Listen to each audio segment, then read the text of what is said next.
Mm. And we're on. And we are on, and welcome to the Swine Brothers Show, episode 75 for March 28th, 2016. You can email the show at el@ellindamood@gmail.com. Twitter is Elliot Lindamood. Facebook is Swine Brothers, and a whole bunch of lovely links on the show description. My name is Elliot Lindamood, and I'm here with my usual co-host of Filth. The Jim, and I am filth incarnate. This show is Filth incarnate, Oh, I should hope. and so's my room, Mm. which is good.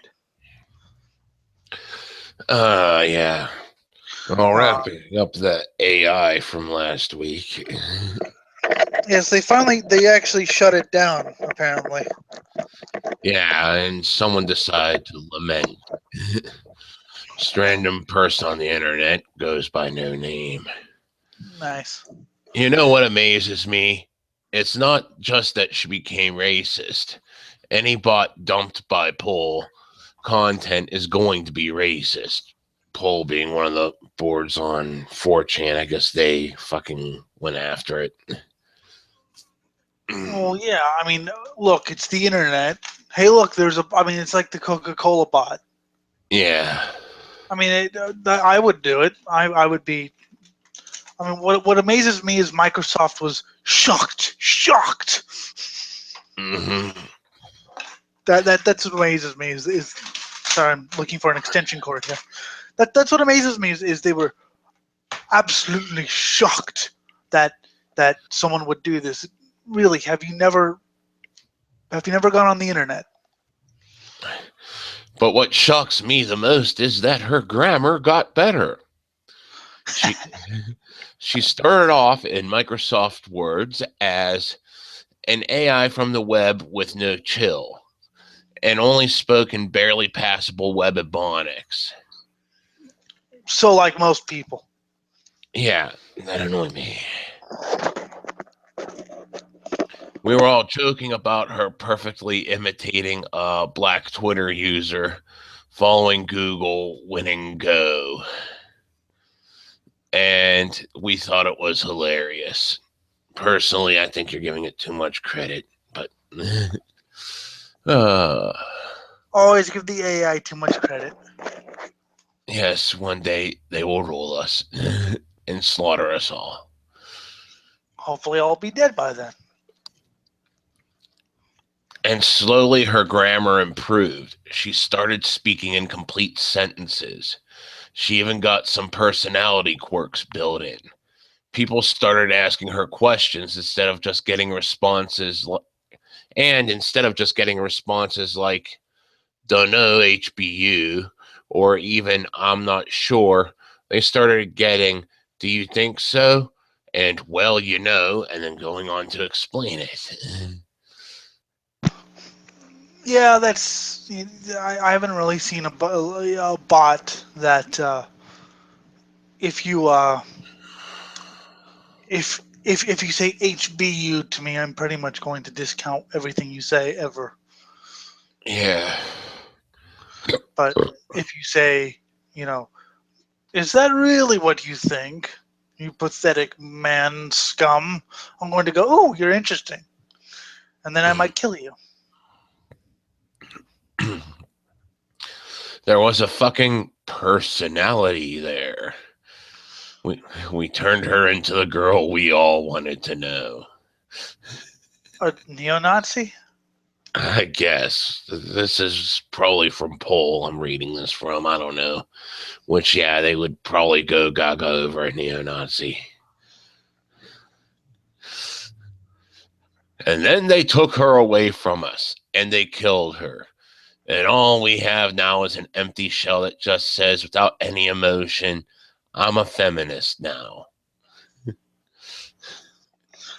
My response would be go out of your house and find a real woman.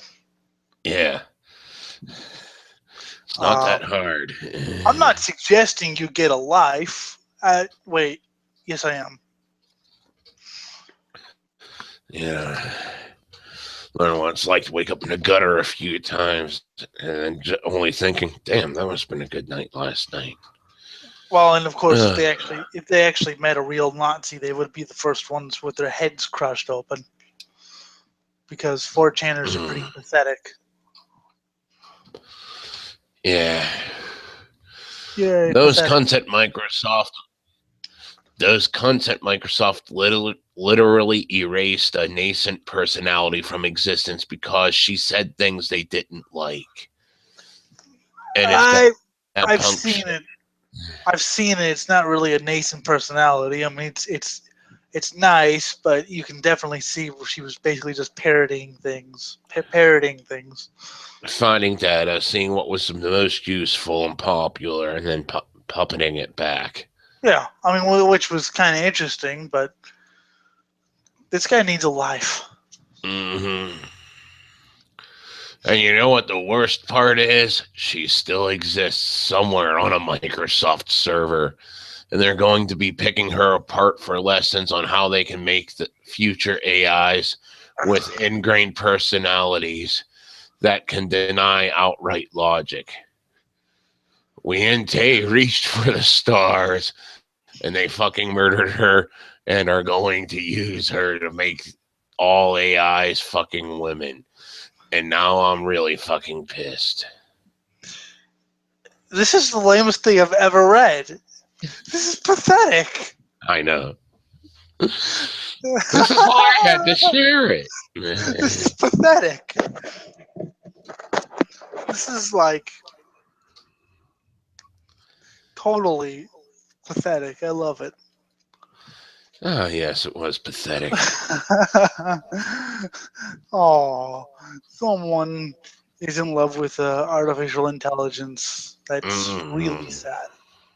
That's actually more pathetic than Anarka's robot fantasies. Oh, God, I remember back the day whenever fucking Yahoo Chat was, like, the place to be and all that. And they'd said, like, porn bots had, and some of them had, you know, at least somewhat of an AI. And you'd see fucking guys flirting with it left and right.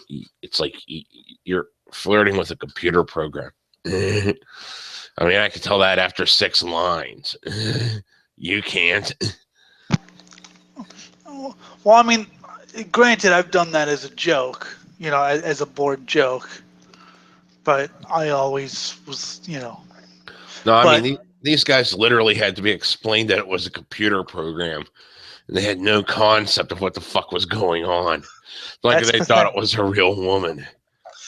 Because usually if there's a bot, I usually say, well, I'm 666 years old. I'm a neo-Nazi from planet Scumdogia. And I raped the Pope last night. And if they go, wow, that's really interesting. I'm like, yeah, robot. No, I met some girls like that. Real life girls. But then again, you know, this was at physical venues like my attic and my friend's basement and you've met girls ghetto apartments.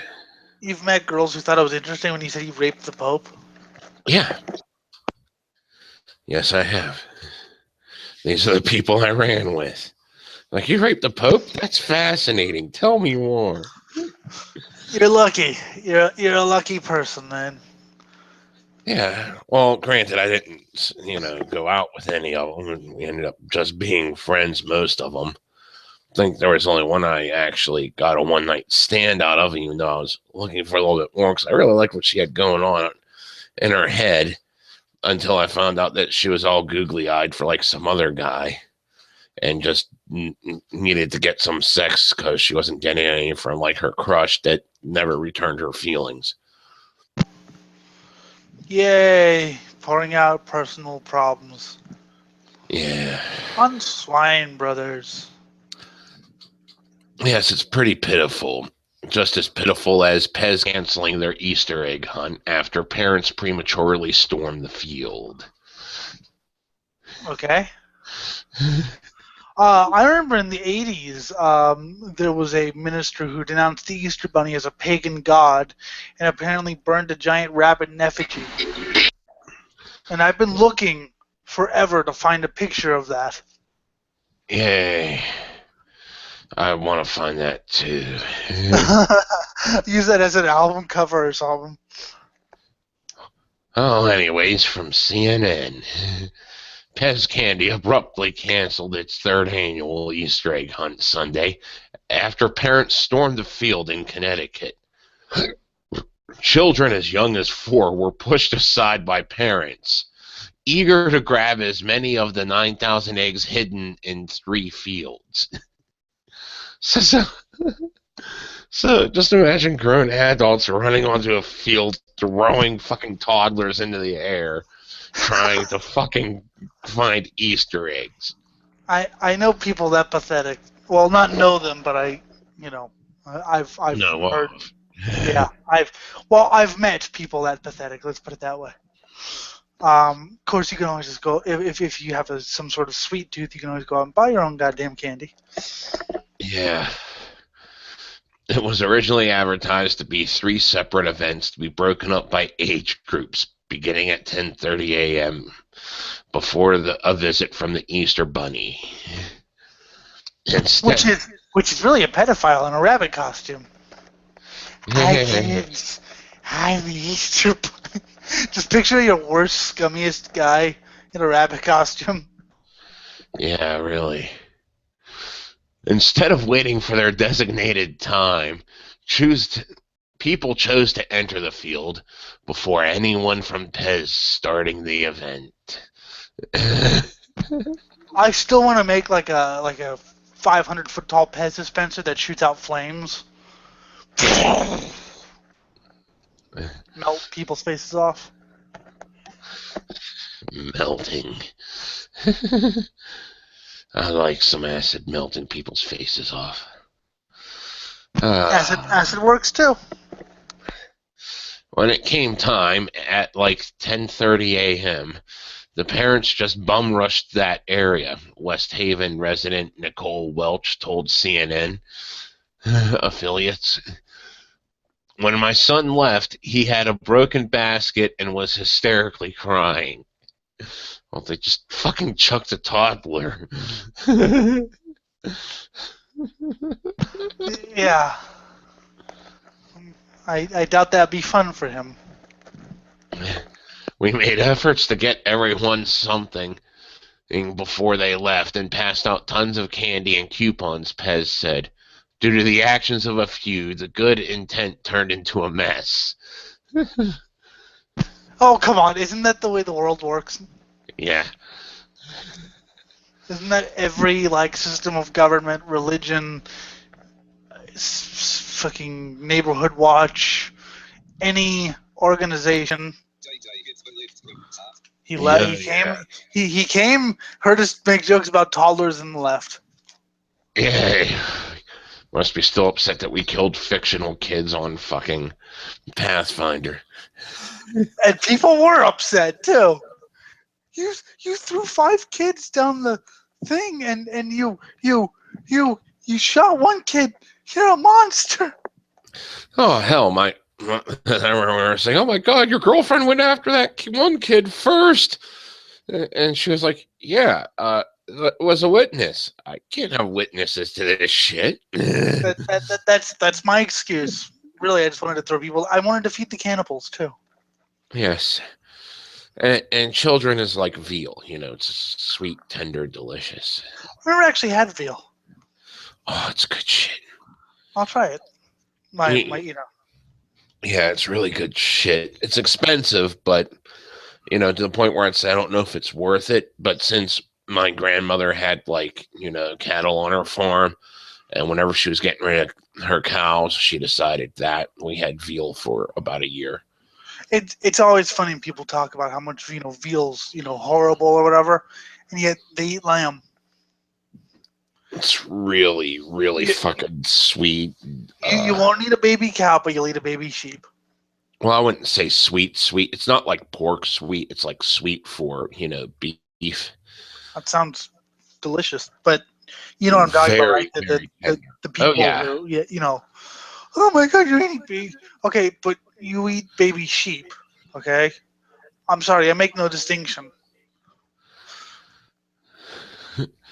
This event was a joke, to put it mildly, said Susan Christie Nadori DeRose. That's way too many names. We That's, had, I am that's, here. that's far too many names for any sane person. Yay, you're here, Noah. Yes. Okay. He's ever so slightly worthy Slightly. Maybe not. of being raped. By 3-year-olds, apparently, because we have a 3-year-old, and the parents were all letting their uncontrolled children pick up eggs prior to the start. Then when the event started, all the parents rushed in and were picking up the eggs. Yeah, just, oh, I want my kid to go first. No, my kid gets it first. You know what? Your kids ain't special. Police made no arrests and no reported injuries. Oh, I want to see them arrest toddlers. I wanted to see injuries, like someone chucking a toddler so far it got impaled or something. You know, it's like yeah. This is the direction society's going in. Don't you enjoy?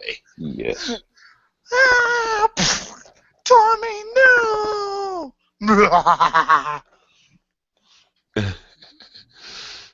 Oh boy. You killed my son. I'll do more to it too. Hey, McDonald's. Hey, McDonald's. You What used about to that? work at the gym, didn't you? Yeah, I worked at McDonald's 3rd shift. You do what you can for money. I still like your story about how the drunks would come in. Double cheeseburger. We're sorry. We don't serve the double cheeseburger after midnight. After midnight, we're on the late night menu, which is the quarter pounder, double quarter pounder, big and tasty, blah, blah, blah, blah, blah, blah. I forget. But I had it memorized down, to everything, including fries, drink. If you said something like that, I know people who would just run out if you said it like that. There was one guy that just looked at me, started laughing. He walked off, wandered around Walmart for 2 hours, came back and said, okay, I'll have a Big Mac. We're sorry. We're on the breakfast menu now.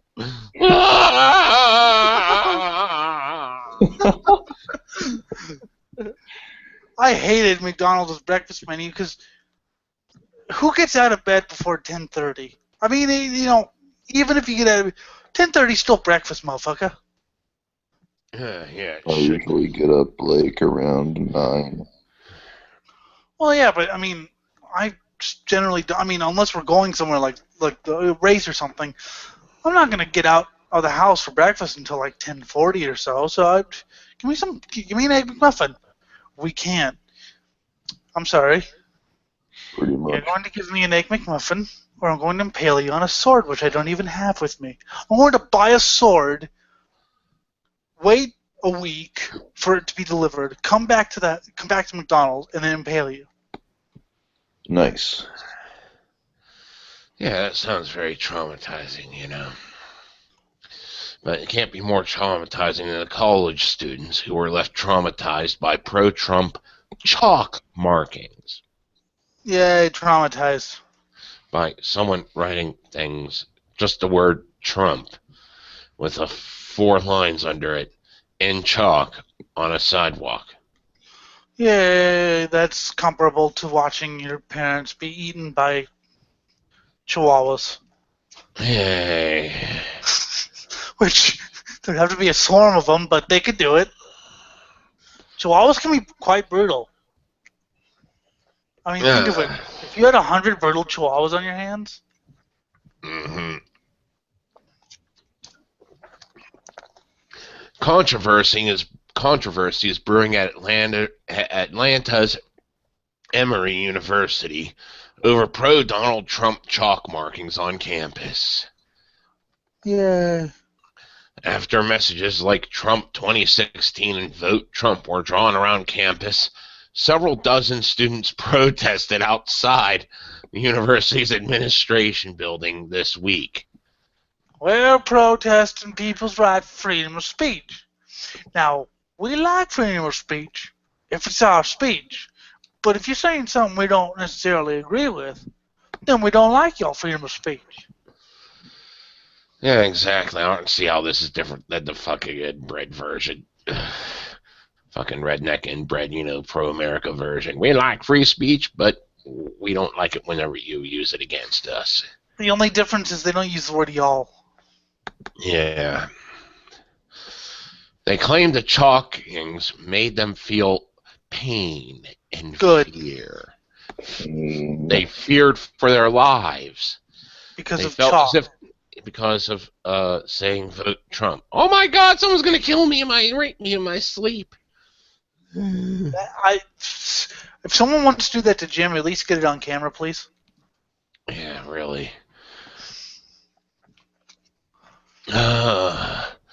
According to University President James W. Wagner, they will review footage from security cameras to identify those who made the chalk markings. Chalk, which can be washed off. It's not like they spray painted. But of course, if you say vote Clinton 2016. Mm-hmm. Yeah. Oh, that's so great. It's my safe space. Safe spaces don't exist.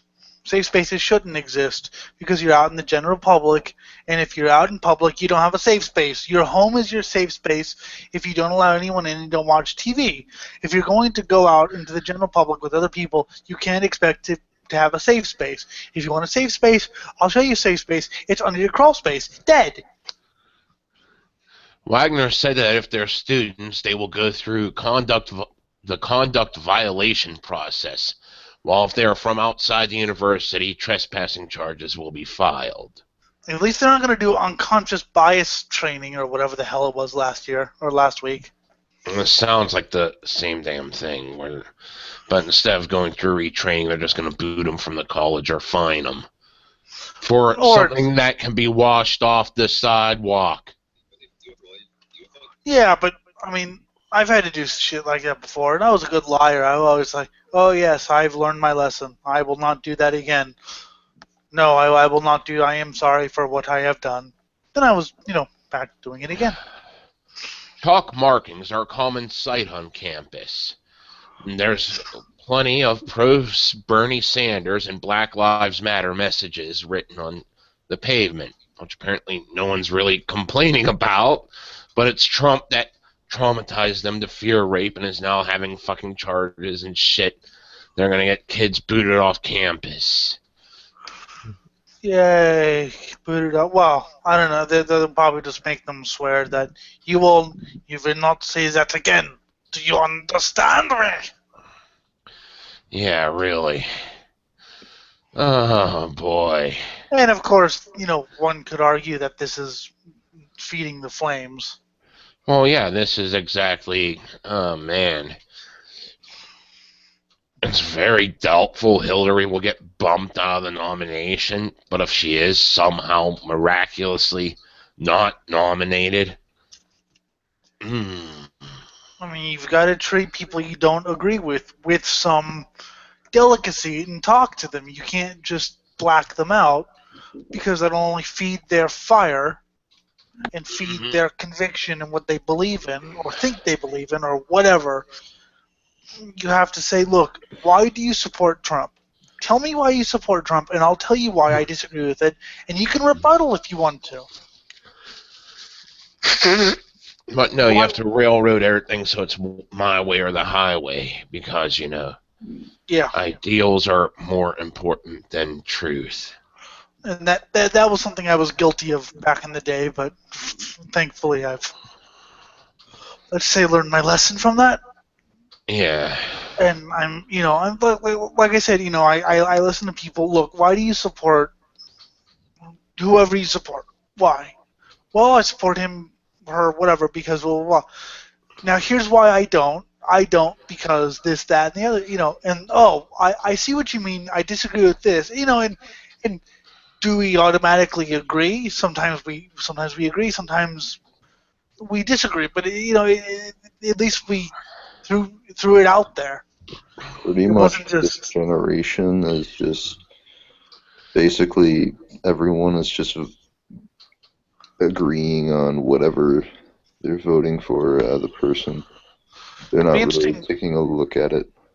Be interesting to see if they ever grow up, though. I mean, I Yeah. know a lot of people who 5 years ago were the same way, and then now basically look at me and go, "Wow, you were right.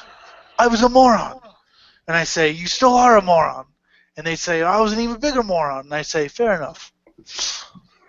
Mm-hmm. I voted for Ron Paul. You can't vote. I know, but I didn't even know what I was voting for. Is this Scott, like Scott, weird? Is this like weird science where you have yourself a fake ID for the sole purpose of voting? Scott liked Ron Paul, and I had to kind of explain to him his more toxic characteristics, Mm-hmm. like his, but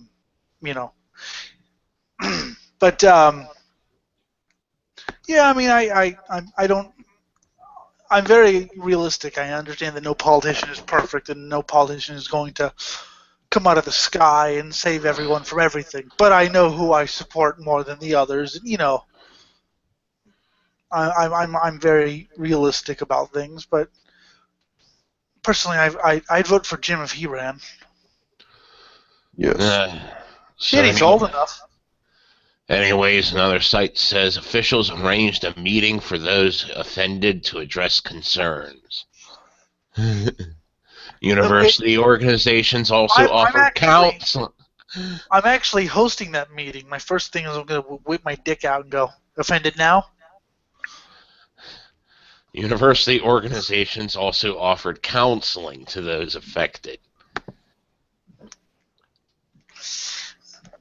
My form of counseling is unconstitutional because I just start beating people over the head. Yeah. The editor of the student newspaper said some students felt victimized. Good. I will be back. Good. A freshman said she feared for her life and thought it was a KKK rally. Because, Donald, there is no KKK anymore. I mean, there are a bunch of groups calling themselves the KKK, but they have no power. They haven't had power since the 60s in the South and since the 20s everywhere else. I mean, there was a time where the KKK was huge, and in some states you couldn't actually get elected without being at least a nominal member of the KKK. But nowadays there is no real central KKK. It's all a bunch of different groups. Some groups have tried to water down their image, like the equivalent of the British National Party, saying that they're not really about racism, they're about homeland or whatever. There are some who are like almost Stormfronters, and there's no real KKK anymore. Yeah. Well, what's funny is the fact that this university has a roughly 50-50 ratio to between whites and minorities. So this is like, Of course, it couldn't have just been a prank. yeah. Maybe they were Bernie supporters that just felt like pranking the shit out of the easily offended. I mean, I get bored and I write horrible things on Facebook pages or whatever because I get bored, and so I start writing, I start posting screwdrivers on Black Lives Matter and things like that. Not because I mean it. I need something to do. I'm bored. Yeah, and getting shit on is fun. Yeah.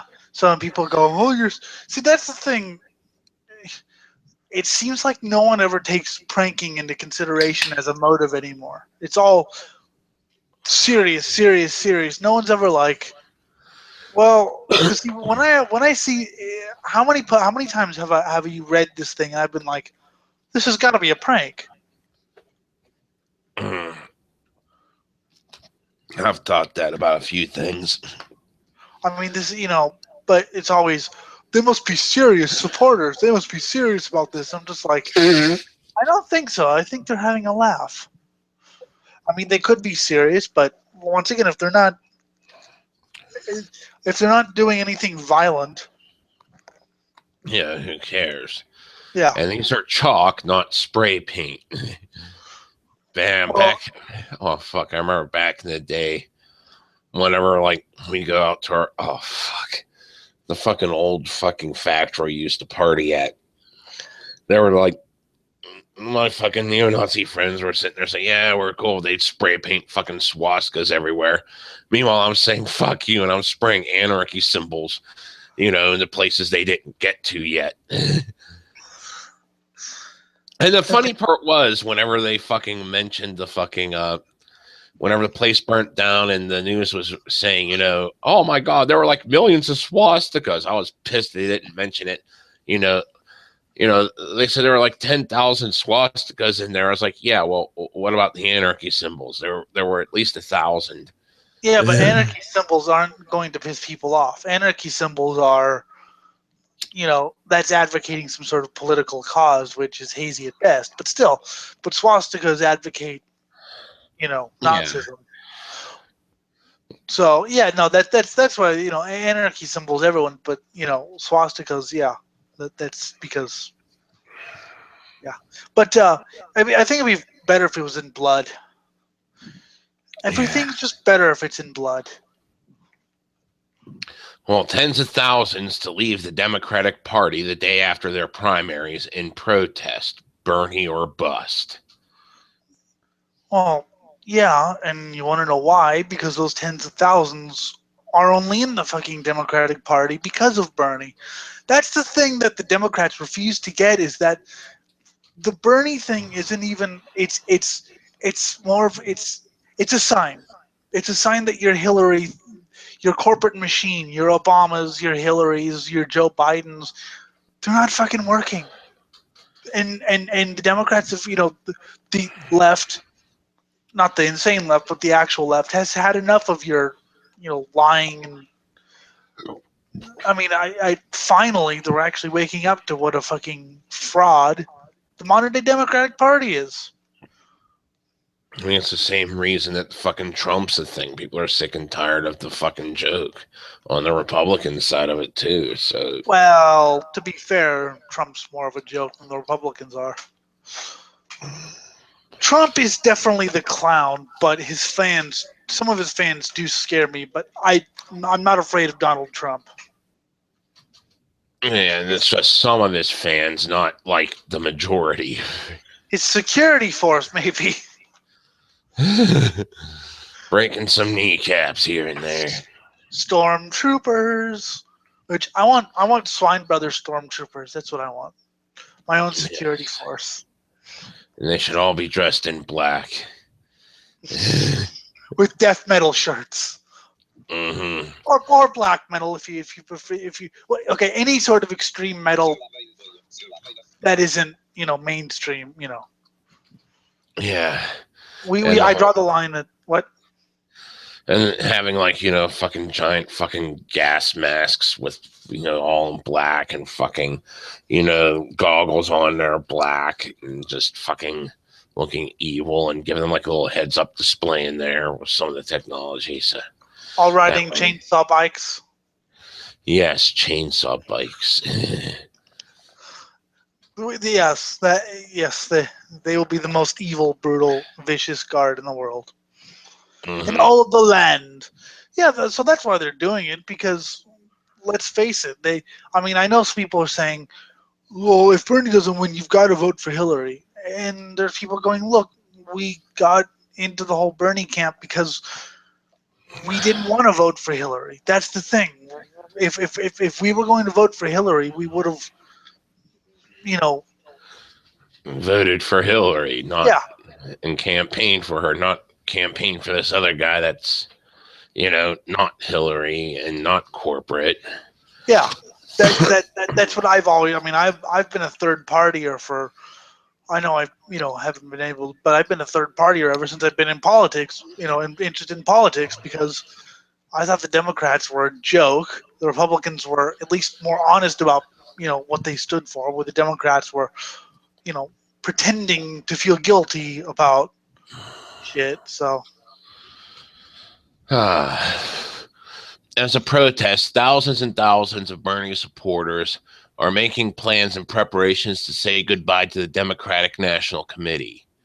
Many have occasionally they were only in it for about a week. Yeah. Many have realized that as those who control the party move more and more right away from those who actually vote, that it is maybe time for a revolt within the party itself. Wow. We've only been saying this for 28 years. And didn't we cover a similar article about the breakup within the fucking Republican Party? Saying essentially the same thing. But, I mean, people who have been lifelong members of the Democratic Party, a lot older than I or you, have been saying this since the 80s. What the hell is Jimmy Carter? What the hell is Michael Dukakis? He's a fucking, they're not fucking, they don't, what the hell is Bill Clinton? They don't fucking stand for us. Obama looks nice because, Kerry, they didn't like Kerry. I know one guy who firmly believes George McGovern was the last worthwhile Democratic candidate. I mean, this is not new. This has been brewing for about 40 years, if even more. So you have to kind of. I mean, I'm glad it's happening though. I mean, it's slow, but it's fucking the people who say I hate you lefty Democrats really don't know anything about the Democrats. Bernie Sanders calls for a political revolution, and many are now feeling that the establishment is conspiring against them at every turn. Big surprise. Shit, Sherlock. Look where the money is. Yep. Whether it's Bill Clinton's election fraud in Massachusetts, or coin flips in Iowa, or rigged debate schedules, the fact is that many people who just can't let this race run fair and square and may be the best candidate on merit and public opinion win. Yeah, I mean, I don't agree with a lot of some of what he says, but I think he's the best on at least most things. At least in the two parties. I mean, I'd rather vote for him than Hillary. Of course, I'm not extreme right, so Trump and Cruz are, out of the equation. But yeah, that's why I was kind of becoming more interested in the Democratic Party. However, I never once, and you remember this, I never said, "Oh, he's definitely." I knew he didn't have a chance, but as Joe Biafra says, well, what does it mean? My guy won the election. It doesn't matter if he wins or loses. It's a fucking. It's an alarm bell. It's same with Trump. It doesn't matter if he wins or loses on the right. It's definitely a sign of things to come. Yeah. That I want to see chaos in the streets. That'd be fun. It doesn't matter if the candidate wins or loses. I mean, winning would be great, but even if he loses, you've sent a message. I mean, I would rather fight for what I believe in, knowing that I have no chance in hell, than hold my nose, vote for the candidate I hate, but I hate less, and then go run to the bathroom and puke. Because I have integrity, which nobody else seems to have. I mean, that's why I go for third parties, because yeah, I understand that they have no chance, and I'm fully aware of that. On the other hand, at least in my own personal way, I stand by myself and I do what I want. I don't go, well, I'll just vote for Hillary Clinton. No, I will never vote for Hillary Clinton. Even if I had a choice, even if it was vote Hillary Clinton or be stabbed in the throat. And if these people leaving the Democratic Party were to join forces and get 5 or 10 million people to leave en masse and go to a new, better party, even if you vote Democrat in the generals and switch back the next primary season, if you do that before the superdelegates cast their vote, they would be a lot more hesitant to go against them. No, they wouldn't, I because doubt it. no, because they're going to stop interlopers in any way they can because their sponsors don't agree. Even the people who might be on the side of Bernie Sanders are hamstrung by the corporate sponsors. And you're never going to get 5 to 10 million people because there's people who still believe that the Clintons are bastions of liberality. And people who believe what the Huffington Post say, or what CNN says, or MSNBC, or Rachel Maddow, or Anderson Cooper, who I've always called the reverse Fox News. When the DNC sees that Debbie Schultz single-handedly caused a mass exodus from the party, and that she and Hillary are what's dividing this party, not uniting it, then and only then can we truly change inside the Democratic Party. I wish that was true, but unfortunately, it's not going to work because, once again, it's business as usual, and they can ramp up the political machine and talk about how virtuous Hillary is and how great she is and how amazing and how liberal and yes, and how oppressed she is because, vagina, not really checking to see exactly how much money she has and how much oppressing she's done because she threw her money where she did. And basically, most people in the world, they don't have time to dissect issues. Okay? They don't have time to dissect issues. They see, oh, Hillary Clinton. I know the name Clinton from somewhere. Oh, Democrat. That's who I'll vote for. What, Bernie Sanders? He sounds scary the way he talks about change. No, I don't want that. The Green Party Obama talked about change as something to be sold. Obama talked about change as a politician, as an advertiser, as, I don't really believe in it. And he even won Best Ad Campaign of the Year. What a fucking tool. Yay, best ad. Anyways, the Green Party platform is like Bernie Sanders stole it from them. Get money out of politics, protect the earth from climate change, single-payer universal health care, prison reform, and legalized marijuana. Well, that's why I went to the Green Party, because I didn't give a shit about the environment or whatever, because I'll be dead. But looking at it, it's much more than we have to save the world, or we have to save the earth from climate change. It's what the Democrats used to be back in the 70s. It's what the Democrats used to be, and they're diverse people. It's not a unified. It's not a unified, or it's unified as in it's a unified party, but there are people who disagree on things. There are people who disagree on one thing, but they band together. So that's why you see Joe Biafra talking about Bernie Sanders, because his campaign is exactly what the real left has been trying to fight for in the fucking Democrats for years. Have been fighting the left. Wake up, people. Wake up. I know that's a conspiracy thing, but still, wake up. Changing your party today may not be the best thing, as many states have closed primaries and caucuses, which means you must be a registered Democrat to vote in those. The day after your primary ends, however, go online or your board of elections and change your party affiliation to the Green Party. if this suits you. I'm an independent because I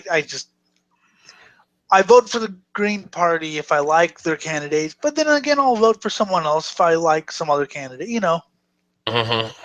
I'm an independent, which is good, but it also meant I couldn't like do any of the caucuses or anything. But then again, I never fucking leave my house anyway, so what's the point? But yeah, yeah.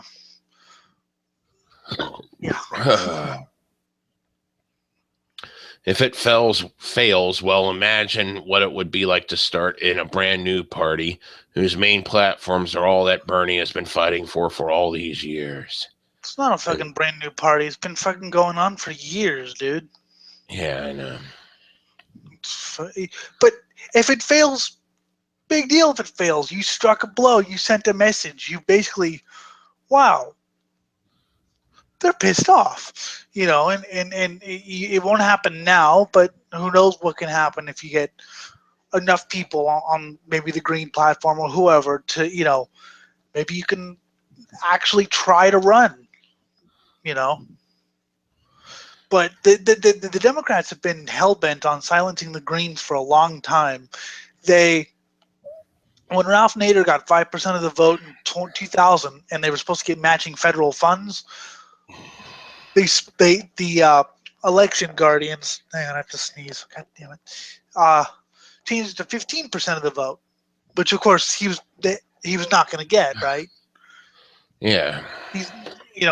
But because according to, our sponsor, I believe it was Anheuser-Busch, which makes shit beer, demanded we switch it to 15%.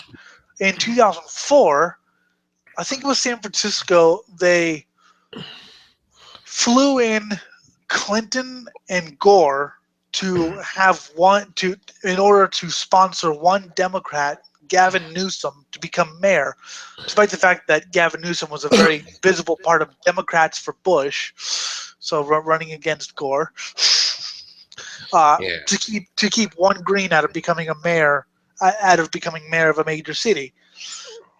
However, it succeeded, but however, it backfired because the one thing that did is it got a lot of people to vote who wouldn't normally vote for the third party, and they stuck around and blocked his fucking Gavin Newsom's wanting to turn a section of low income housing into yuppie lofts. Oh God. Yeah, and they struck that down. Filth must be purged. And the Green Party struck that down. Okay, that's why I always say, the real liberals, not the neo yuppie feminists, but the people who were like, oh yeah, the people I grew up with. Let's put it that way. Anyone willing to fucking debate and possibly compromise is better than this fucking let's go. There's a huge plan ahead of us. I mean, I grew up with the liberals that defended G.G. Allen or Guar, even if they personally thought their acts reprehensible and offensive, which we would debate about that. But they would defend G.G. Allen or Guar as freedom of speech and freedom of fucking doing whatever you want. Yeah, as long as you're not out there murdering people and raping and looting. That's always fun, though. Yeah. I didn't grow up with this whole Trump is offensive to me.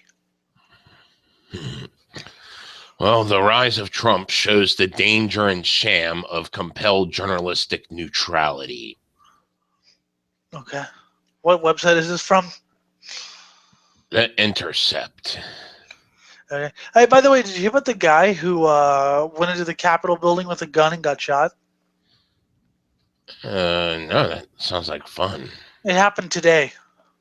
Huh, I didn't hear about that. That sounds like some good fun. Some whack job decided to go and say, yeah, and then got... I don't know the whole story. All I heard was he appeared to have a gun or did. I don't remember. I don't know the whole story, but he came in. He's in custody, got shot. Obviously he didn't get killed. And that was the end of it. It was just like, oh, okay, so no shots were fired except for the police officer. And it was before the metal detectors. So who knows if he... better. Yeah, isn't it? Yeah, it was just a piece of chalk. Well, I still like as in hate the story about the black kid walking in New York and the sheriff and the police shot him. He lived, but because he had a silver object in his hand. Silver object being a Three Musketeers bar, Yay. which of course, as we know, is dangerous. Yeah, fuck these people. Yeah.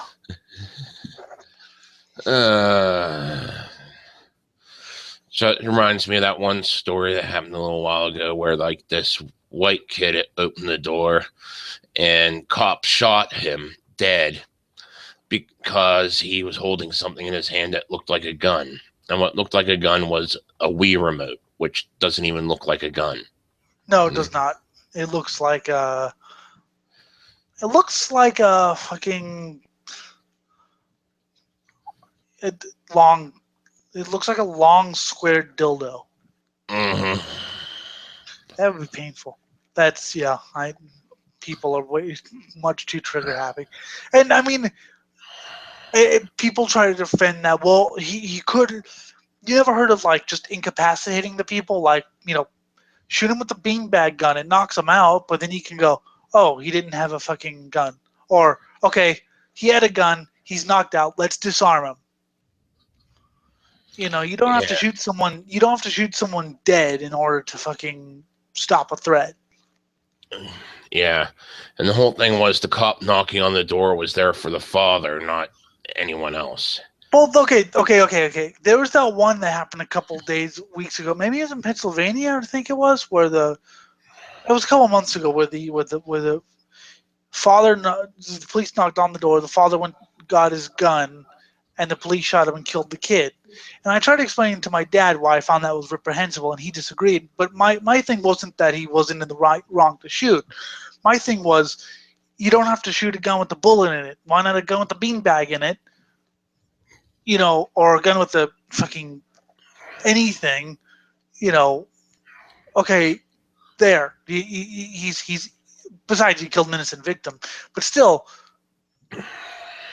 let's say the father shows up and has a gun and there's no kid in the way.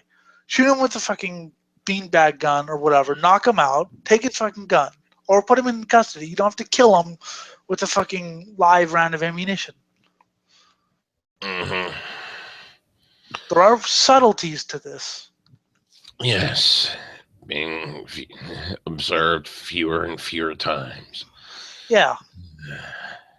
Fuck. I mean, I know there are good cops out there, but I know there are too. It's also you got scum and idiots everywhere in every demographic. and if there are any cops listening to this story, if there are any cops listening to this show, I still hate you, even if you're like a good person, because you're not working for me and trying to enforce order for my totalitarian government. That's the ticket. Keep them dreams big. I want to rule the world. You can have Antarctica. Oh, yes, I'll get Guar. Fuck you. You know what? Never mind. You get. No, you already said it. You get New Jersey. No, because I can't pawn New Jersey off on people. No, nobody wants New Jersey. I actually met someone that actually wanted New Jersey once. I was like, wow, you actually want that? And he's like, yeah. Why? Just because I can fuck it up worse and turn it into my own deranged fucking social experiment. No, Jim. You can take New Jersey and turn it into The Sims. Your houses your cities on The Sims. I love that. Sorry. Everyone died.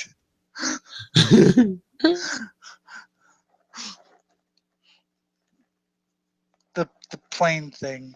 Okay. Anyways, moves from toxic rhetoric targeting the most marginalized minorities to threats of violence. There is a growing sense that American institutions have been too lax about resisting it. Really? You haven't seen half the shit I've seen posted online. You're saying that there isn't a concerted effort to resisting it? Yay, people with their own agendas. Mm-hmm. Uh, Political scientist Brendan Nyahan on Sunday posted a widely cited Twitter essay voicing this concern, arguing that Trump's rise represents a failure in American parties, media, and civics institutions. And they're continuing to fail right now. Someone could capture a major party nomination who endorses violence, and few seem alarmed.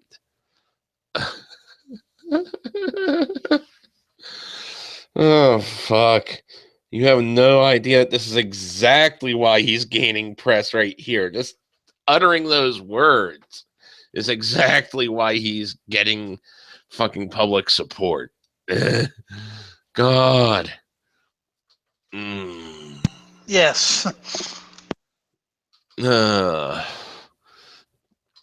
Actually, many people are alarmed, but it is difficult to know that by observing the media coverage. Which media coverage are you watching?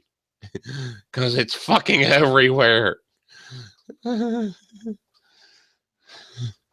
Where little journalistic alarm over Trump is expressed. What? I don't know what media this person's watching. Is he watching Trump media specials?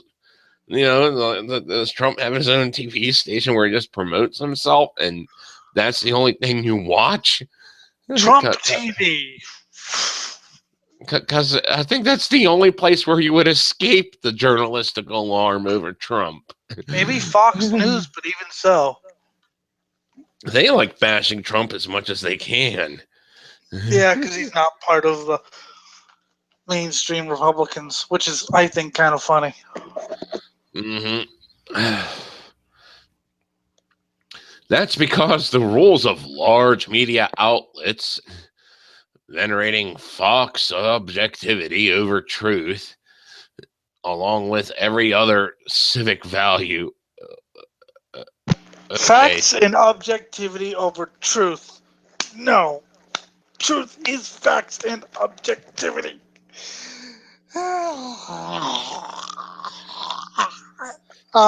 No, I mean, when the mainstream media finally equates someone to Hitler, I mean, that's something that mainstream media has been reluctant. Fox doesn't count, by the way. That's something Yeah. the mainstream media has been so reluctant to do, equate anyone with Hitler and fascism or whatever. When they finally break that rule, Mm-hmm. and finally say that, wow, Trump might be a European-style fascist. Oh, Like I said, what news are you watching? I don't. Facts and objectivity over truth. Okay. These large media outlets prohibit the sounding of any alarms. What alarms aren't they sounding? They pulled the Hitler button on them.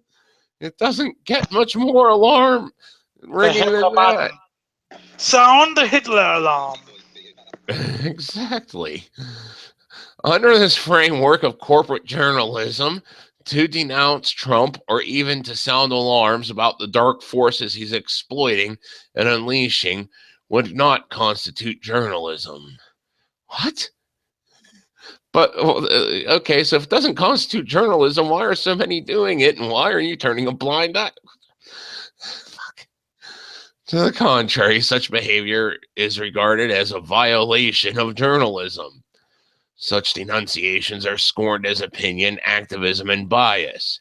All the value because they fucking are. What kind of disconnect and doublethink is going on here? Fuck. All the values that large media-owning corporations have posited as the antithesis of journalism in order to defang and neuter it as an adversarial force. What the fuck? I don't know.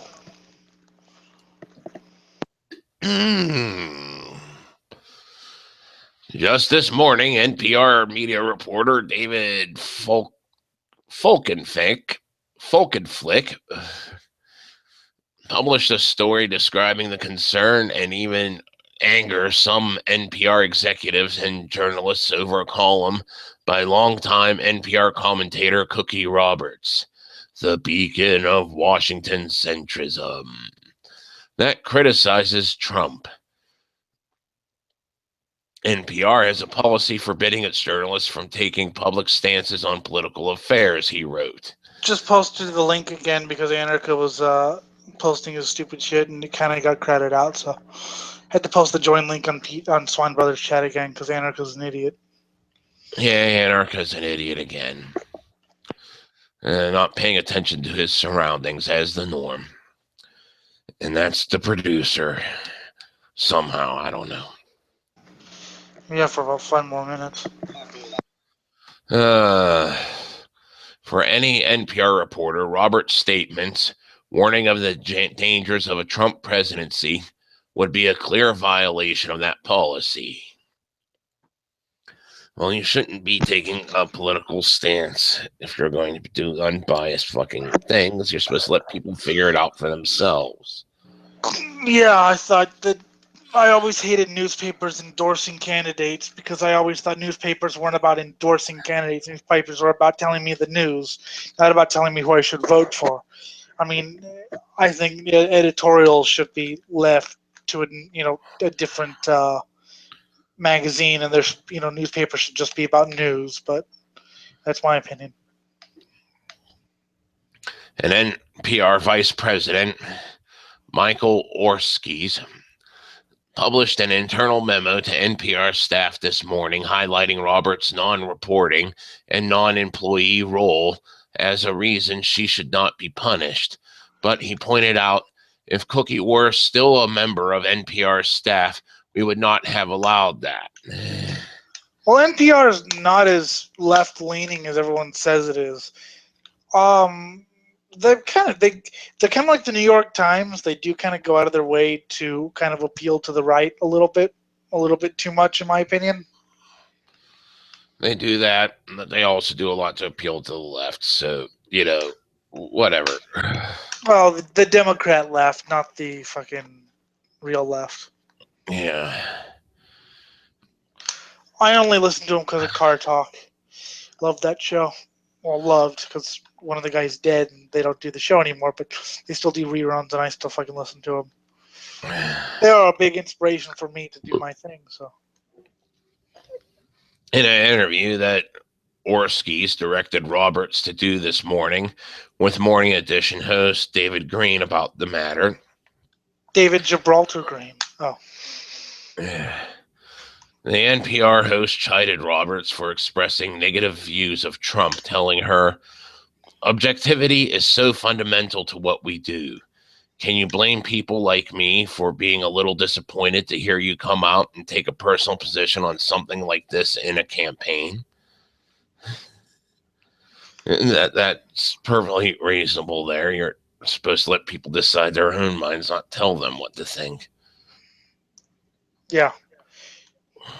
Pretty much. Propaganda land.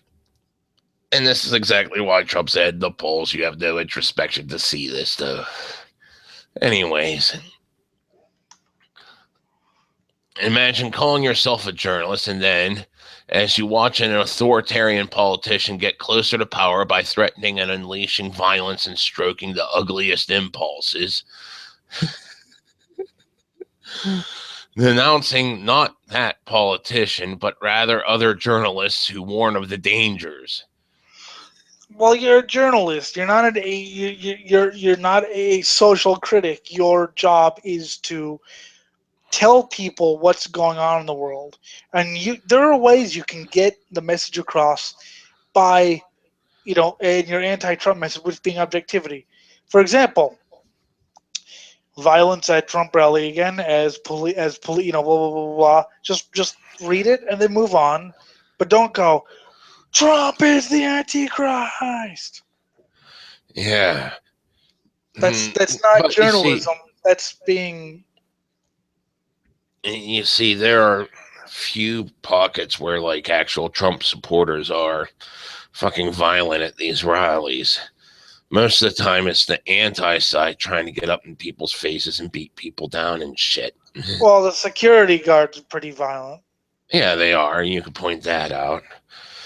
But, you also got to point out what caused them to do it. Sometimes, yes, it is minor infraction, just And someone problem- saying stupid. Then other times it's because the crowd first started it by swearing shit at people. The problem isn't that. The problem is that Trump isn't apologetic. Is that he's not saying. I mean, he could make it all go away by saying, "I do not support violence," and but he codes these phrases.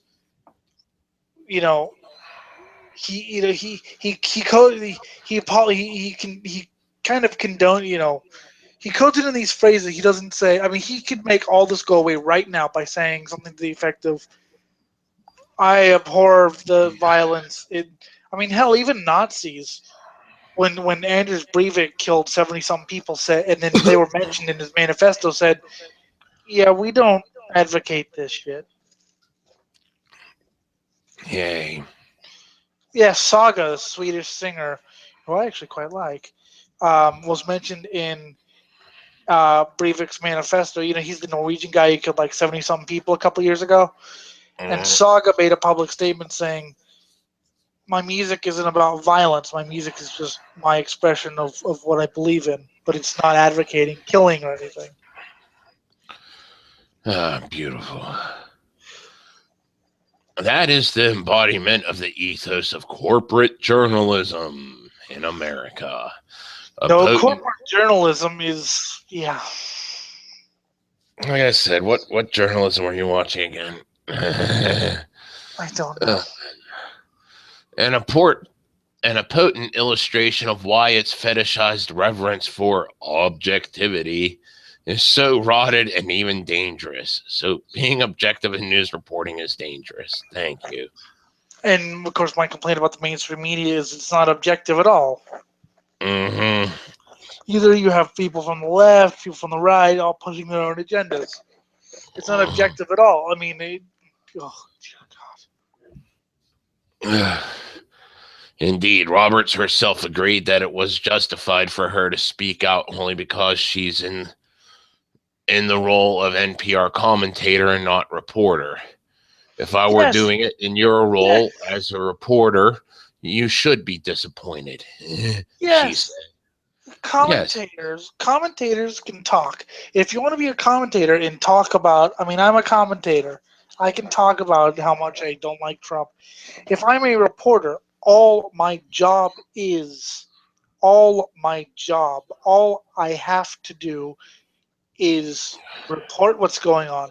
My job as a reporter is not to condemn, is not to glorify, is not to show any bias.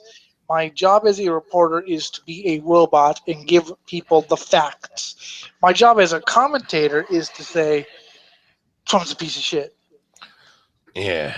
But my job as a reporter is to say, violence at Trump rally, blah, blah, blah, blah. Who caused it? Was it the Trump guys or the anti-Trump guys this time?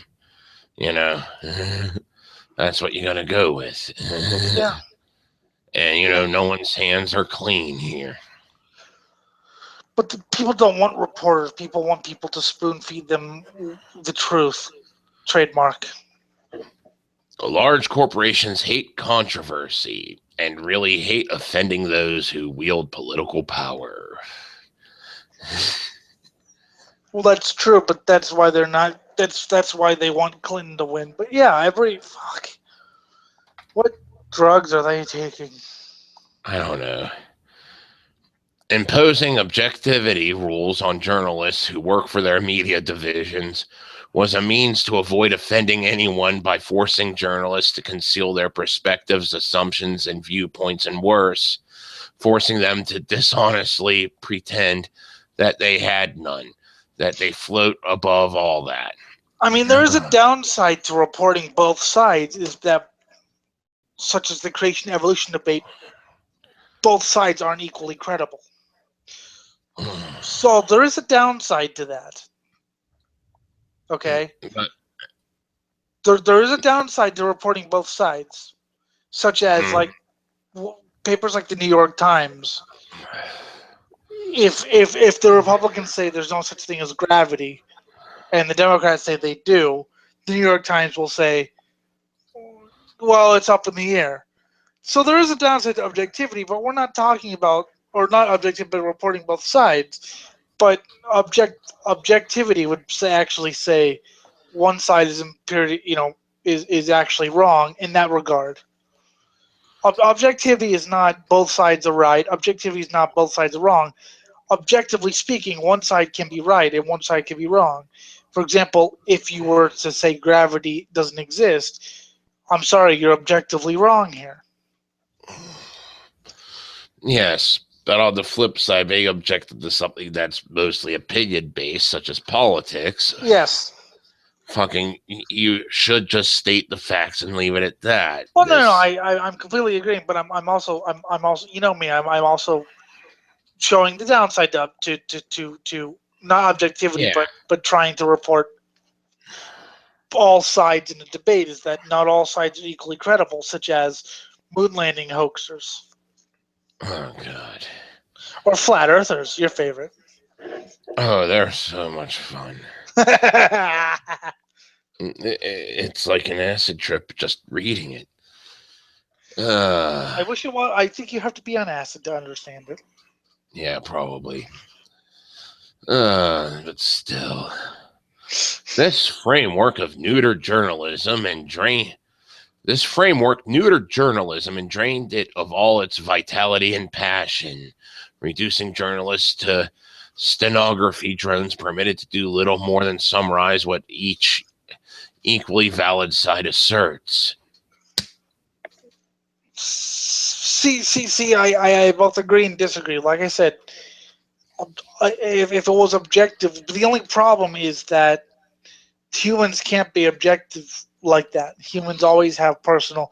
You need basically a computer to say, there's upside and downside, but that's why we need commentators and reporters. Reporters report that Republicans deny there's a such thing as gravity.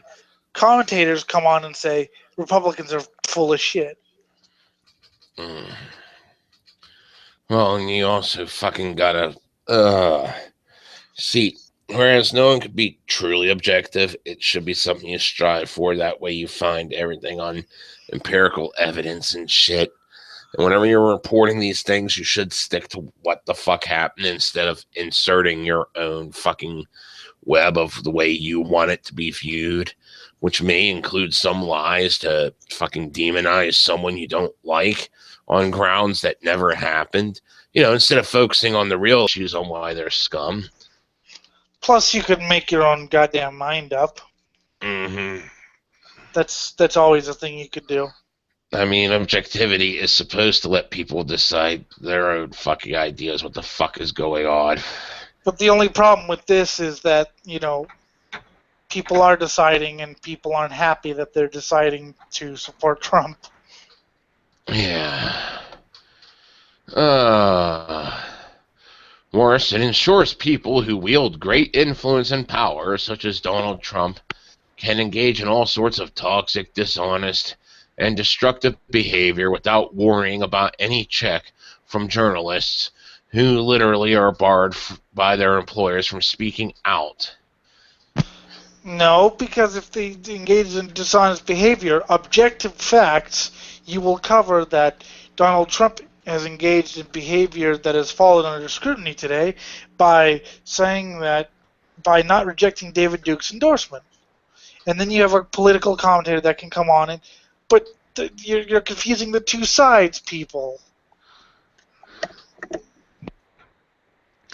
This corporate neutrality Uber allies framework is literally the exact antithesis of how journalism was practiced. As in, it hasn't been neutral in a while. Part of what drove the Vietnam, it was neutral, but, people saw blown up American soldiers in the Vietnam War. But yet the news headlines weren't "Stop Vietnam Now." It was, 400 killed in, Yeah.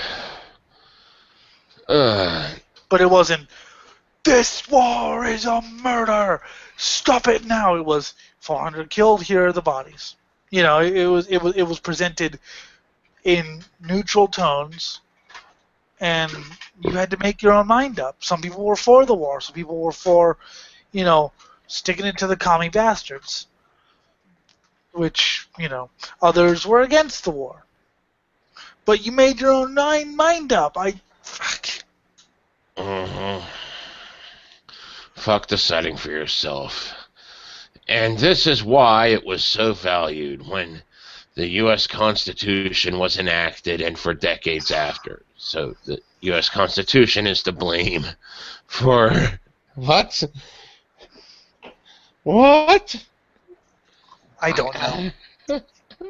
Maybe they're saying journalism. I mean, yes, newspapers have influenced opinions, but it's more commentary than journalism. For me, journalism has always been robotic, and it should always be robotic. It should always be, especially political journalism. Now, other journalism you can have room for editorializing, but political journalism, it's not something you want to editorialize on, because then you're seen, rightly or wrongly, as having an agenda. Political journalism, you have to report the facts. Then we'll have, your favorite commentator of choice, for me, Charlie Brooker, poke fun at it or poke holes in it, or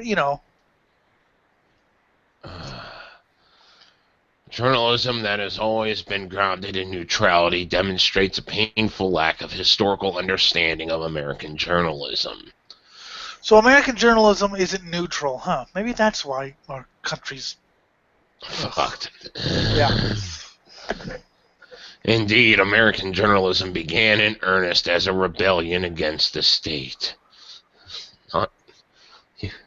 The British colonial. British colonial. But yet there were two breeds of propaganda running at that time, pro and anti.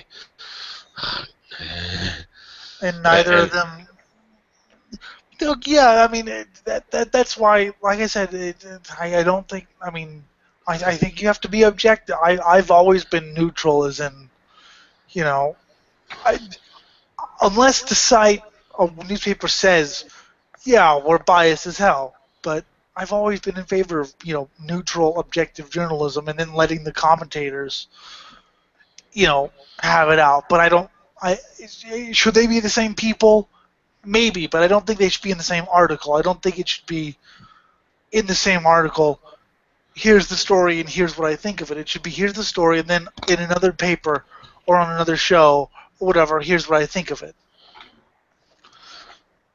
The debate over objectivity and neutrality in journalism has been quite relevant and pressing since long before the emergence of Donald Trump. I had a long exchange with former New York Times executive editor Bill Keller about this in 2013 in the context of founding The Intercept, which is the fucking website we got here. Yes, the New York Times sucks. Because they try to kiss ass to everyone, so they won't be seen as liberal by the Republicans, but they won't be seen as non-liberal by but they'll be seen as to the left by the Democrat. Oh, fuck the New York Times, seriously. Yeah, where the arguments are laid out in full. Oh God, and they got a video here. Yeah, whatever. I mean, like I said, my own thing is I think journalism should be objective. I'm not saying commentate, but commentary isn't journalism. Commentary is political commentary. It's great. Update on March 14th. Regarding whether neutrality and objectivity are new journalistic concoctions. No. Note that two of the most revered figures in American broadcast journalism history, Edward R. Murrow and Walter Cronkite, would have been fired from NPR over contemporary media and other contemporary media outlets for their notable moments Murrow, when he used his nightly news broadcast to repeatedly denounce Senator Joseph McCarthy, and Cronkite when he did the same about the Vietnam War. Fine, but like I said, that's I mean, there's room for non-objectivity, but you can't. You have to first. You have to give us the facts, okay, and give us what the facts are, That's and the then you style I can go with. editorialize. But I think it should be mostly facts and less editorializing. That's what I think. Man. But you know what? Then again, maybe we do need journalists to be editorial. I mean, if you think about it, if I wanted to, I could make the people of this world believe anything. If I had the money, the time, the people around me, I could make this world. So maybe we do need, but only for our own agenda. And notice how they talk about how we need to stop Trump. Nothing about. So they want people to, denounce Trump, but any pro-Trump, newspaper or whatever that says, yes, Trump is a godsend and an angel. I'd like to throw a word in real quickly about this. Okay. What I was going to say is whenever I go around interviewing people, regardless of the topic, because I actually am going to Kansas City in the morning, and I'm going to be doing that about punk rock and just rebellious music in general, what I generally do is I ask people questions on a topic, and if they ask me how I feel about it, I'll tell them, but generally, I just get their opinion, and I let my YouTube audience tear it apart. I don't ever really give my opinion, that's like whenever I go to a shop or somewhere, because I interview people all the time, I just want to get their opinion on it. I never really give out mine. I just felt it's the best way to do it. I mean, I've always equated people like Jeremy Paxman, who I love, with more of a commentator because he interviews people and he rips them apart. I always loved his interview with Sting. Okay, the musician Sting. Mm-hmm. So you talk about saving the environment, yet you have two houses and a jet. How do you believe? Well, you don't have to accuse me of the. No, I'm only accusing you of hypocrisy. That's all. Yeah. I always loved You're not talking about Sting and the Police, are you? That's the only Sting about I know. No, Sting, the other Sting, the other famous Sting, right, Jim? There's some other guy. I only know Yeah. Sting. I only know of the band Sting and the Police and just their name. I've never heard them before. He's kind of retarded, isn't he, Jim? No, I just Yes. listen to their music. No, because you don't understand. Well, I don't listen to their music either, but I know the name. You Well, don't have to. What's if you play one of the popular songs, you probably know of it. Probably heard it on the radio or some shit. I don't freaking care about populars, but I know the name even though I don't listen to the music. But yes, it's Sting from the Police. We were just giving you a hard time because you said something that was retarded, which Jim does all the time. Fuck you. Everyone can die. No, thank you, Jim. I'm not into you. Nor am I. So we have Florida man bitten by his pit bull after ordering dog attack to his dog to attack cops. What? Attack cops, doggy. I said cops, you moron. Fucking shit. Oh, that's good. As Avery Davis ran from police Monday, he released his pit bull and directed the animal to attack the officers, according to authorities. The dog, however, had other ideas. I'm kind of bored. I'm gonna bite you. The Florida man's pit bull bit him in the buttocks and tried to bite his head before Davis ran and hid in a nearby apartment complex. And a nearby? Not his own? And he went to someone's fucking apartment to hide. What the fuck? They didn't say they said an apartment. He could have hidden in the stairwell. Yeah, I mean, I people do this shit all the time. They look for some place to hide from the cops. Whenever they're running from the cops, they usually look for a place to hide from them. I thought he went to someone's house. Wow, that's pretty intense. Well, that happens too. Sometimes he will kick down a door, go with the family of 12, and take hostages. Yes. That's always fun. It is. Disconnect from reality. God. Ugh. And then we throw the family down a cannibal well. Yeah. Anyways, this was according to the Riviera Beach Police arrest report made public Tuesday. The scene reportedly unfolded shortly before 8 a.m. on Monday. According to the report, police officers were in the area investigating a reported burglary. Officers observed Davis, who matched the description of the suspect.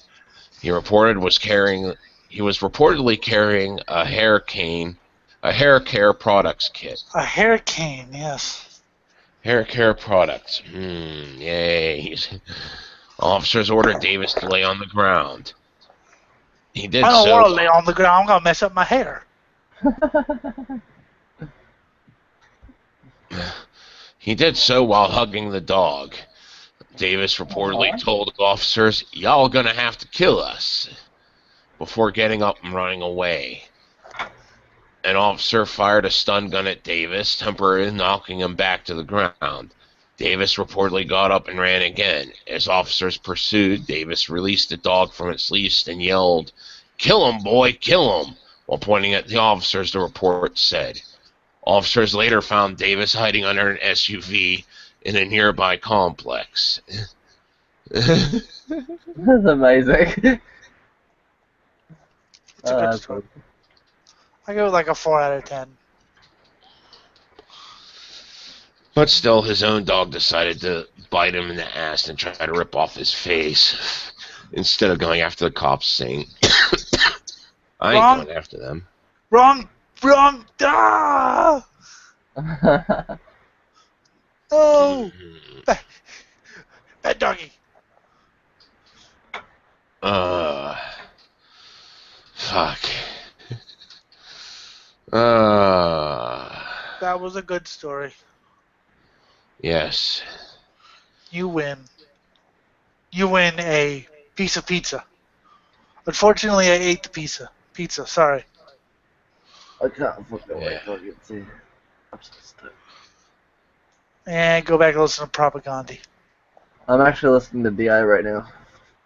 I'm listening to nothing because I can't do two things at once. I'm doing 3 things at once. Good for you. You want a freaking medal? Yes. Jim, give him a medal. I'll have to pull it out of my ass. Hey, Rotten. That's disgusting. Any other stories you got? Yeah, I posted fucking down in a couple metal groups. And they're like, that says down, but I do. I'm like, yeah, right, I'm dyslexic. Back off. They're like, Oh, this yeah, is he was posting down thinking it was the UK crust I band. thought that letter said Doom. I'm dyslexic. That's not dyslexic, that's just retarded. Yeah. Especially because it doesn't sound anything like punk. Okay, well, I thought, well, it said it was a metal band. It's a southern metal. It's Phil's. Yeah, It's this is like, look like, I'm listening to like 15 minutes of it. I'm like, alright, I'm done with this shit. It's nasty. I like it. Well, of course, because you listen to Sky Sucks. Fucking Propaganda, no effects clone. Anyway, another story, Jim. UK man gets charged over tweet. Yay, Surprising. tweet. What am I going to eat? Yourself.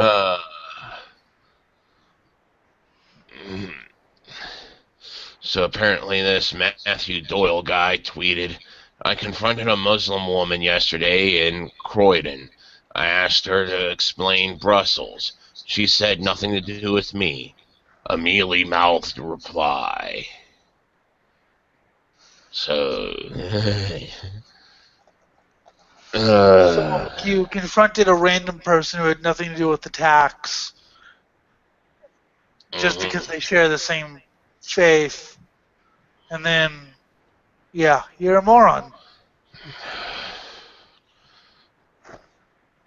The incident did happen yesterday. If I was any way threatening, I would be reported. confront is a bad word. Yeah, I mean, yeah, it doesn't have anything to do with her because she didn't fucking do it. I mean, people who say, well, there's probably been some terrorist attacks named in in the name of atheism, probably some sort of religious attacks. But does that have Yeah, anything there to do have with been. me, or doesn't have anything to do with me or anyone else? So Scotland Yard said he was charged after an investigation by officers in the Croydon Police Department Safety Unit. yeah. I hope he was charged with being a moron. A statement issued by the Metropolitan Police Friday said Doyle had been charged under Section 19 of the Public Order Act of 1986, publishing or distributing written material which is threatening, abusive, or insulting, likely or intended to stir up racial hatred. Yeah, they have those, but they never really lead anywhere. I mean, look, Screwdriver made 8 albums. The 46-year-old will appear in court on Saturday. So it's not going to lead to anywhere. It's just Well, one of those. It's just one of those, You're saying hate speech, so we gotta scare you. There is an update. pretty much. Late on Friday, the Metropolitan Police released a second statement saying Doyle was no longer charged with the offense and will not be appearing in court. See, I told you. Yeah. It said police did not make charging decisions on offenses under Section 19. Yeah, a lot of these things are charged, but then they're not. It's this whole. It's basically they don't want another Hitler. Yeah. In Europe, they're very touchy about things like that because they were through with they did 12 years of that in the 30s and 40s, and Yeah. Americans don't really understand that. The CPS guidance says that people can only be prosecuted under the section of the Act with consent of Attorney General. It adds that the case must be referred to CPS's Counterterrorism Division to be dealt with by special prosecutors. Yay. The offense carries a maximum jail term of 7 years. Yeah, for saying something so idiotic. Yeah, but once again, it rarely happens. They usually just try to scare people. You know what you said was naughty. Yes, I understand that what I said was idiotic. And you understand you're a moron with three brain cells. The whole point here is whenever you try to do shit like this, it just makes the voice of the fucking whack jobs on the right even more powerful, because it's like, oh god, they're censoring them. Well, yeah, but now that he's not going to be charged, so. Yeah.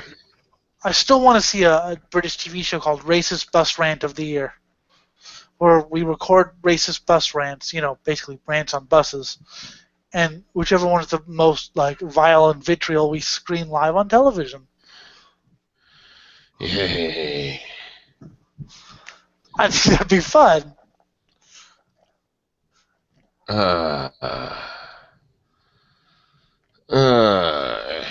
And from the Pink News, finally, NUS tells LGBT societies to abolish gay men's representatives because they don't face oppression.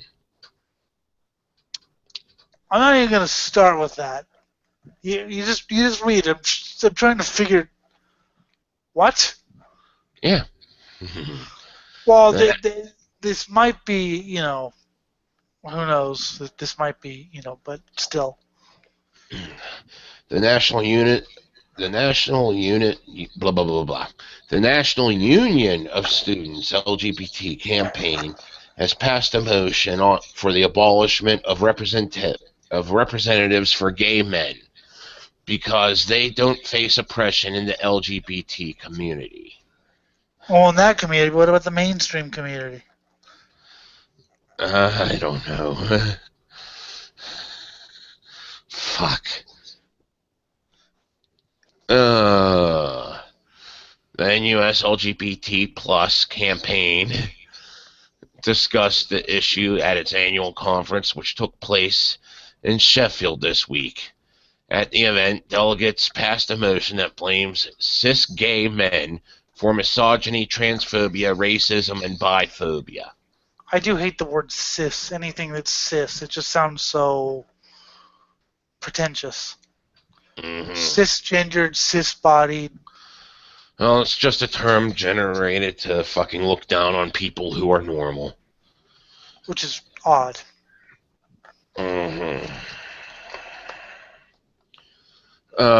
It says misogyny, transphobia, racism, and biphobia are often present in LGBT plus societies. This is unfortunately more likely to occur when the society is dominated by white cis gay men.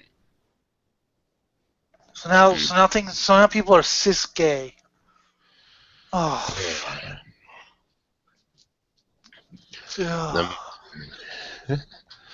The motion calls on LGBT societies and universities, many whom have dedicated representatives for lesbians, trans people, bi people, and gay men, to abolish the role for gay men. So you're going to shit on the gay men even more. I don't know. Make people who take it up the ass take it even more up the ass, but not in the way they wanted. Yeah, exactly. This is definitely not the way they wanted. No, it is not. It continues, the representative system exists to ensure that societies, communities can always have a reserved place for groups which disproportionately face oppression within the LGBT plus community.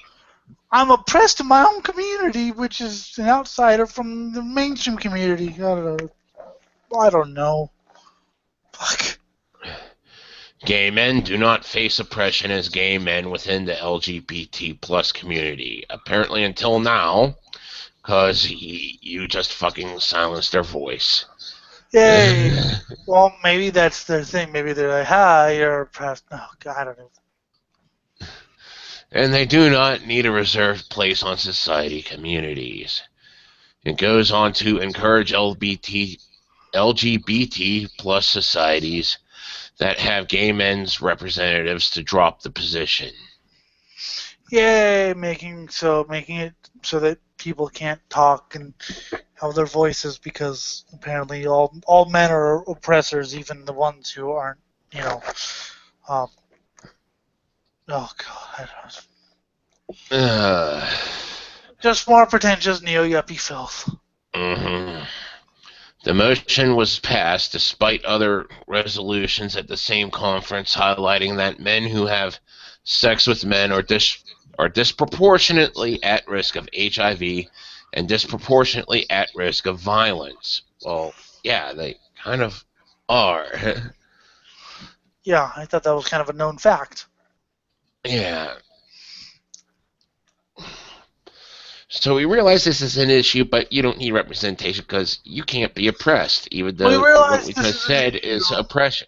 And fuck. We realize this is an issue, but quite frankly, we don't really care.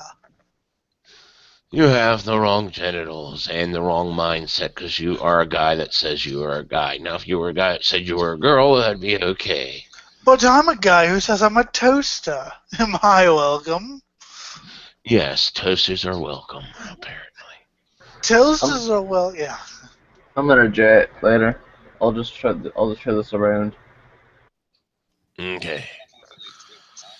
The NUS has recently been drawn into a row with gay rights campaigner Peter Thatchell, who helped organize a rally outside NUS HQ last week to protest their no platform policy.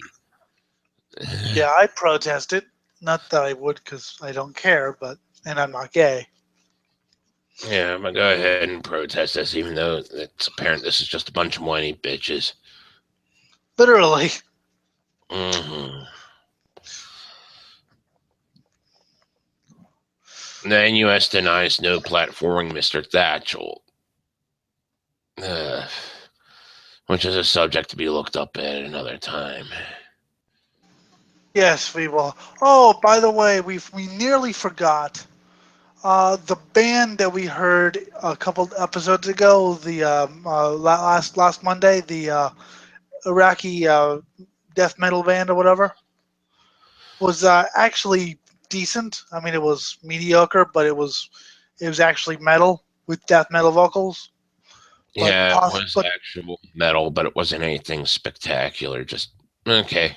well, the problem was that the music was kind of like just regular metal and their death metal vocals, which just doesn't really work. You need, I mean, you need some sort of heavy music. I mean, even like Amon Amarth, you need some sort of heavy music to go along with extreme vocals. If you have like Iron Maiden, without the elements of melodic death metal, if you have Judas Priest, breaking the law, it wouldn't work. So apparently, what this was all about, Peter Thatchell being the platform, was he was to hold a free speech protest because he wanted to speak about something, and like they wouldn't let him at conference. I'm no platformed everywhere I go. Yeah, fuck people. Well, it used to be that no platform, whatever, was like a sign of hey everyone, I was being censored. My voice was being silenced. Now it's, Yeah. Mommy, they're censoring me again. Mm-hmm. Fuck this. As I dissect this shit more and more, all these people screaming all this shit are not realizing they're breeding the very monsters that they're protesting against. Yep. And as long as I think they do realize it, and I think that's why they do it. Because so they actually have an enemy that didn't exist before. Yes, because without it, their lives would be meaningless. Yeah, attempting to find your own purpose in life. What better way to find your own purpose in life is to create your own enemy that you can hate and know that you created it. It's like, in Cat's Cradle, where which is a novel, to provide the islanders some excitement, they outlawed the religion of the island, even though everyone practices it, and people would die because of it. So people would have to practice in secret, even though it was known that everyone practiced it on the island, including people who outlawed it. But what a great way to give the poor island natives some fucking excitement. Mm-hmm. So that's basically what the. If you don't know what Cat's Cradle is, why are you watching this? Go read Kurt Vonnegut. Do it. Yeah. Do it, or I'll put my foot up your ass, which won't be fun for either of us, by the way. It won't be. No. So that's pretty much what it is. I need to give myself a reason to exist. Yay. Yeah, pretty much. Instead of finding it yourself, you have to fucking make someone else. Yeah. And breed the very monsters you protest against. Because if you didn't breed the very monsters you protest against, well, you wouldn't have anything to protest against, and your life would be meaningless. Yay. Why not look at real issues instead of drumming up fake shit? And then turn it. And why not think negatively, like this show suggests, the power of negative thinking? Exactly. This is why murder should be legalized. Yes, it should. You got anything else, or you want to end it? I think we should kill it here. All right. It's actually not been that long of a show. We almost went 3 hours last time. This has been the Swine Brothers Show, episode 75. We're 3/4 of a century old, not really, for the 28th of March, 2016. You can still email the show at ellindamood@gmail.com, which is my first and last name combined. You can Twitter is Elliot Lindamood on Twitter. Sorry. Swine Brothers on Facebook, obviously, and other various links. For Noah, who said 3 words, for Anarka, who said 4. Jim has been my assistant producer, host, co-host, reader of stories, and all-around asshole. Thank you. And I have My been man. Elliot, and I am your director, CEO, dictator, Führer, one might say, of the show, Elliot Lindamood. We'll see you on Friday at our new time, 4 p.m. 7 Eastern. Bye-bye. Yeah.